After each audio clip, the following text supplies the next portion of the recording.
এই দেখ কোরআন, দেখেছিস? তুই গালি দিয়েছিস না আমাকে, এর জন্য এই দেখ তোর কোরআনের কথা ছিল। আমার শেষ পর্যন্ত মুক্তি লাভ হয়েছে। হ্যাঁ, আমি ইসলামের মতো একটি ঘৃণ্য ধর্ম মতবাদ থেকে নিজেকে মুক্ত করতে পেরেছি। ইসলামিক মৌলবাদীকে ধ্বংস করতে হলে তোমাকে অবশ্যই আরেকটা মুসলিম লিবারাল সংগঠন দিয়ে তোমাকে ধ্বংস করতে হবে। তার টাকা কি মারলাম? আরে ভাই, আমারে টাকা দিলে আমি খাইয়াই গেলাম। আমারে মায়া দিবে, আমি খামো। আমি যত বড় লোক হমু তত মানুষেরটা মেরে দিবি। আল্লাহ সবচেয়ে বড়। আমার স্ত্রী এবং আমি, আমরা দুজনই ইসলামে ফিরে এলাম। লা ইলাহা ইল্লাল্লাহ মুহাম্মাদুর রাসূলুল্লাহ। প্রত্যেকদিন একটা করে কোরআন শিখবো।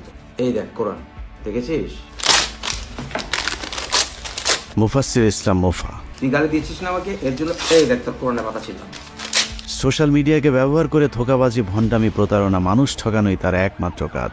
কোরআনে এমন কোনো মিরাকেল নেই, এমন কোনো কিছু নেই যেটা বিজ্ঞান কখনো বলেনি। তখনকার দিনে সমাজে সকল বিজ্ঞান সবই ছিল। ইসলামের জান্নাত একদম সত্য কথা বলতে গেলে লয় ছাড়া, একটু উন্নত লয় ছাড়া আর কিছুই না। মানুষ ঠকানোর এই যোগ্যতা তিনি মায়ের গর্ভ থেকে লব্ধ করে এসেছেন, যে কারণে জন্মের পর তার গর্ভধারিণী মা নিজেও তাকে পরিত্যাগ করেছিলেন।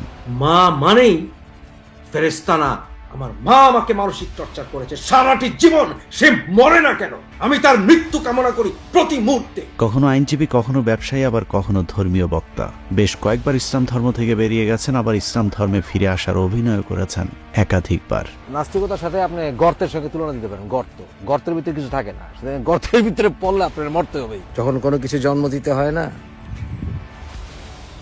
এনজয় করতে হয়। নানা স্টাইলে ইসলামকে দিয়েছি। কখনো আস্তিক, আবার কখনো নাস্তিক। এ সবই তার বৃহত্তর প্রতারণার অংশ। শুধু আপনাদের দিনের নবী মোহাম্মদ না, আপনাদের ইব্রাহিম নবীও কাফেরের বাচ্চা ছিল। আপনাদের ঈসা নবীরও পেট ঠিক নাই, আপনাদের আদমেরও পেট ঠিক নাই। বাস্তবে মুফাসসির কখনো ইসলাম ধর্মের অনুসারী ছিলেন না। মূলত সে একজন মুনাফেক। মুসলমান সেজে মুসলমানদেরকে ধোঁকা দেয়াই ছিল তার একমাত্র উদ্দেশ্য। আমার শেষ পর্যন্ত মুক্তি লাভ হয়েছে। হ্যাঁ, আমি ইসলামের মতো একটি ঘৃণ্য ধর্ম মতবাদ থেকে নিজেকে মুক্ত করতে পেরেছি। বেশ কয়েক বছর আগে মুফাসসির তার ইসলাম বিদ্বেষী সহযোগিতা নিয়ে মানুষকে ধোঁকা দেওয়ার গোপন মিশন শুরু করেছিলেন। ইসলামিক মৌলবাদীকে ধ্বংস করতে হলে তোমাকে অবশ্যই আরেকটা মুসলিম লিবারাল সংগঠন দিয়ে তোমাকে ধ্বংস করতে হবে। Otherwise you cannot defeat this. কতিপয় নাস্তিকের ওই বৈঠকের মূল উদ্দেশ্য ছিল আস্তিক সেজে মুসলমানদের ভেতরে ঢুকে কিভাবে আমাদের ঈমান নষ্ট করা যায়। আমরা ওদেরকে বলতে হবে, ওদেরকে বন্ধু বানাইতে হবে। আমি কিছু এক্সট্রিমলি লিবারাল মুসলমানকে নিয়ে আসবো। আমাদেরকে ইন্টারাকশন প্রমাণ করতে হবে যে আমরা নাস্তিকের মুভমেন্ট না। এরপরই শুরু হয় মুফাসসিলের ভয়ঙ্কর অভিযান। আমার স্ত্রী এবং আমি, আমরা দুজনই ইসলামে ফিরে এলাম। লা ইলাহা ইল্লাল্লাহ মুহাম্মাদুর রাসূলুল্লাহ। মুসলমান সেজেই কৌশলে মুসলমানদের ভেতরে কোরআন হাদিসের নানা ধরনের ভুল ব্যাখ্যা ছড়াতে থাকে মুফাসসির। মিরাজের কোনো অস্তিত্ব কোরআনে নেই, যেটাকে আপনারা শাবে মেরাজ বলেন, সেই শাবে মেরাজের কোনো অস্তিত্ব কোরআনে কোথাও। যে বিশ্বাস, যে ধর্ম, যে কিতাব আল্লাহু আকবার ধ্বনি দিয়ে মানুষের গলা, হাত, পা কাটার হুকুম দেয়, সেই ধর্ম পশুকে হত্যা করে আনন্দ উৎসব করা বন্ধ করে দেবে, ভাবাটাই বোকা। 5 ওয়াক্ত নামাজ আপনি কোরআনে খুঁজে পাবেন না। আপনি যদি ঠিক মতো কোরআন পড়তে জানেন, তাহলে ঈদ, আপনি এটা একটি ধর্মীয় অনুষ্ঠান, আমাদের বছরে 2 বার খুঁজে পাবেন। এরই মধ্যে নিজেকে নবীও দাবি করেছে মুফাসসির ওরফে মুফা পাগলা। এখন আমি নিজেকে রসুল এবং নবী দাবি করলাম। আল্লাহ আমাকে দিয়ে যেই ওয়াহি তোমাদের কাছে পৌঁছে দিয়েছে, সেইটাই হবে তোমাদের পাথেয়। এভাবেই সব মাত্রা ছাড়িয়ে পাগলামির এক নতুন মাত্রায় নিজেকে অধিষ্ঠিত করেছে প্রতারক মুফাসসির। আল্লাহ সবচেয়ে বড়। আমিন। আল্লাহ সবচেয়ে বড়। যাই হোক, মুফাসসিল ইসলাম গ্রহণ করলো কি ছাড়লো তাতে ইসলামে যাবে আসবে না। কারণ মুফাসসিরের মতো এরকম শত সহস্র মানুষ ইসলামকে মুছে ফেলার চেষ্টা করতে করতে একদিন নিজেরাই থেমে গেছে। মুফাসসিরও একদিন থেমে যাবে, কিন্তু ইসলামে গিয়ে যাবে মুফাসসিরকে নিয়ে অথবা মুফাসসিরকে ছাড়াই। এই বিশাল মহাব্রহ্মাণ্ডে মুফাসসির অতি ক্ষুদ্র বিন্দু থেকেও ছোট বিন্দু। মহাকাশ থেকে মুফাসসিরকে দেখতে হলে বিশাল শক্তিশালী টেলিস্কোপের সাহায্যে দেখতেও খুব কষ্ট হবে। আমাদের মতো ক্ষুদ্র ক্ষুদ্র পৃথিবীর সবগুলো প্রাণী মিলেও যদি ইসলামকে ধ্বংস করতে চাই, তারপরেও ইসলামকে পৃথিবী থেকে কখনোই মুছে ফেলা সম্ভব না।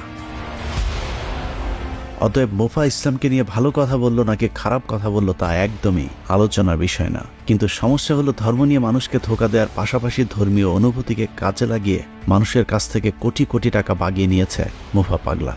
কখনো বৃদ্ধাশ্রম, কখনো আদম ব্যবসা, হোটেল ব্যবসা থেকে শুরু করে আইনি সহায়তার নামে শত শত মানুষকে পথে বসিয়েছে মুফাসসির ইসলাম। যারা আমরা আর্থিকভাবে সচ্ছল এবং যারা আমরা বিদেশে থাকি, যারা আমাদের পূর্ব প্রজন্ম, তাদেরকে সহায়তা করা যাদের ইচ্ছা আছে, যাদের সময় এসেছে আমাদের পাশে দাঁড়ানো। প্রতিটি বৃদ্ধর খরচ হচ্ছে মাসিক 2500 টাকা। এতে তারা একটি সুন্দর জীবন পায়, কিছুটা অবসর উদযাপন করে, বিভিন্ন জায়গায় বেড়াতে যেতে পারে। আমাদের এই বৃদ্ধাশ্রমে যদি আপনি গভর্নিং বডিতে আসতে চান, ন্যূনতম ইনভেস্টমেন্ট হচ্ছে পার হেড মাত্র 1000 পাউন্ড।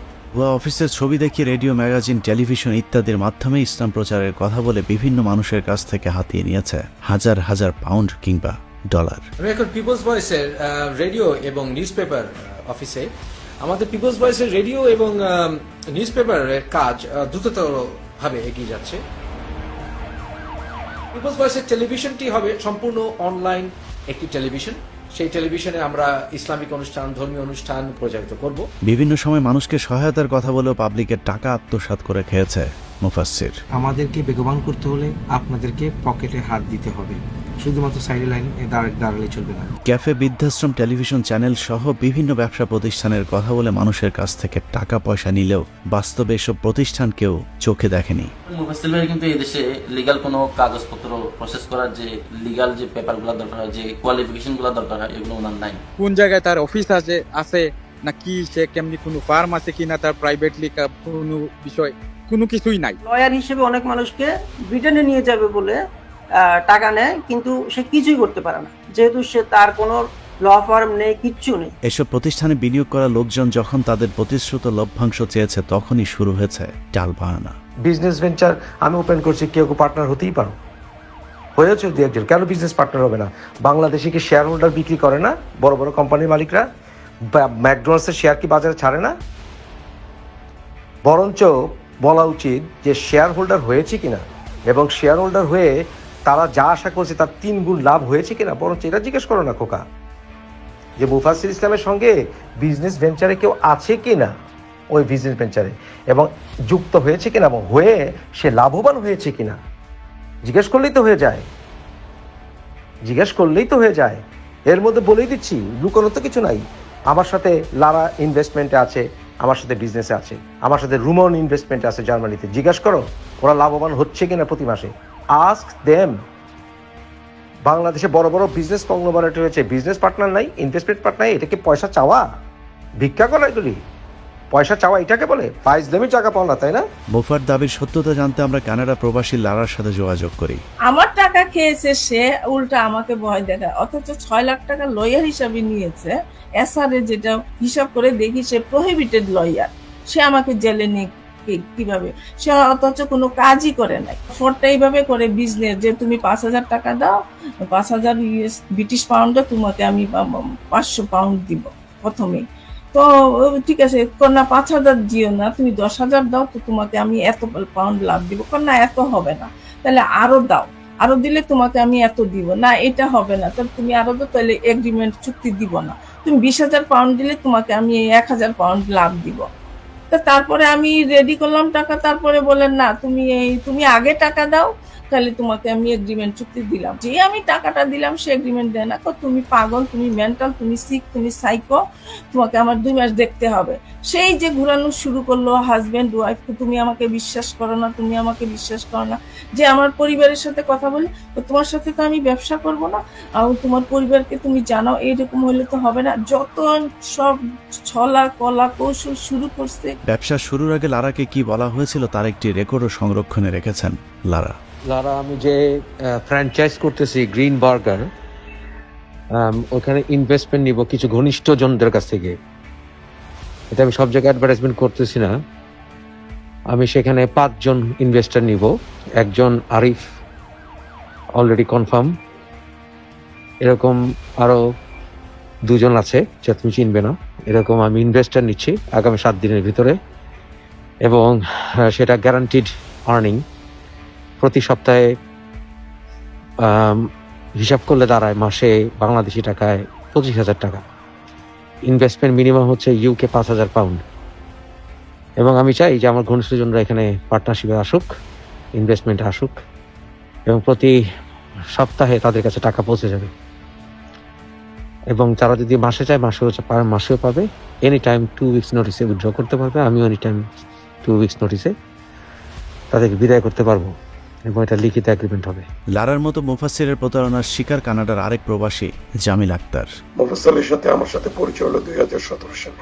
আর ওই বোবা ওয়ার্ল্ডের ভিতরে আমার ঢুকানোর উদ্দেশ্য ছিল যে প্রথম তারা নাস্তিকতায় নিয়ে যাবে, কিন্তু যখন আমি দেখলাম যে এখানে তার মূল উদ্দেশ্যটা নাস্তিকতা করা, তখন আমি ওইখান থেকে গ্রুপ থেকে চলে আসলাম। জামিল আক্তারের সাথে প্রতারণার ফাঁদটা ছিল আরো অনেক বড়, যদিও মুফার সেই ফাঁদ থেকে অল্পের জন্য বেঁচে গিয়েছিলেন জামিল আক্তার। তার মধ্যে 1-2টা গ্রুপ না, অনেকগুলো গ্রুপ। আমার মনে হয় যে আমি ফয়সাল ভাই বা লারা আপুরে দেখি নাই, তাদের একটা আলাদা গ্রুপ সম্ভবত, মানে ও লোক বাছাই করে যে এই লোকগুলো এই গ্রুপের জন্য, এই লোকগুলো এই গ্রুপের জন্য, তাহলে মানে তার ফ্রড করতে যাতে সুবিধা হয়। তখন সে আমার বললো কি যে আপনি তো কানাডিয়ান। আমি বললাম যে হ্যাঁ, তো আপনার বন্ধু বান্ধব যারা আছে বিদেশি পাসপোর্ট হোল্ডার, তাদেরকে নিয়ে আমি একটা গ্রুপ করব, আমাদেরকে আলাদা করব। আলাদা করার কারণ হলো ফাইন্যান্সিয়াল, সে যাতে মানে ওইখান থেকে একটা বড় ধরনের অঙ্ক হাতায় নিতে পারে, এটা তার মূল উদ্দেশ্য। তো যাই হোক, আমরা ফাইন্যান্সিয়াল সাপোর্টটা অলরেডি অনেকটা আমরা করে ফেলেছি। এই টাকাটা তারে দেওয়ার উদ্দেশ্য হলো তার ভ্রমণ করার জন্য, হোটেলে থাকবে, হোটেলে খাবে। মানে ভারত আমাদের নিয়ে যাবে এই দেশ, একটা সময়সীমা দিয়ে দিচ্ছে, এতদিনের ভিতরে তারা অ্যাটাক করবে এবং নিয়ে নেবে। তো সেইটার প্রতিবাদ করার জন্য সে বেশ কয়েকটা দেশে যাবে, ট্রুডোর সাথে দেখা করবে। তখন আমি তার জিজ্ঞেস করলাম, আপনি এক দেশ থেকে আরেক দেশে একজন ডেলিগেট হয়ে যাবেন, সেই ডেলিগেটের উদ্দেশ্যটা কি, কি হিসাবে আপনি ডেলিগেট হয়ে আসতেছেন, এবং আপনি তার সাথে অ্যাপয়েন্টমেন্ট নিছেন কিনা? কারণ আমি যতটুকু জানি যে সে এখন খুবই ব্যস্ত, আমাদের এখানে ইলেকশন চলতেছে, ইলেকশন নিয়ে সে খুবই ব্যস্ত আছে।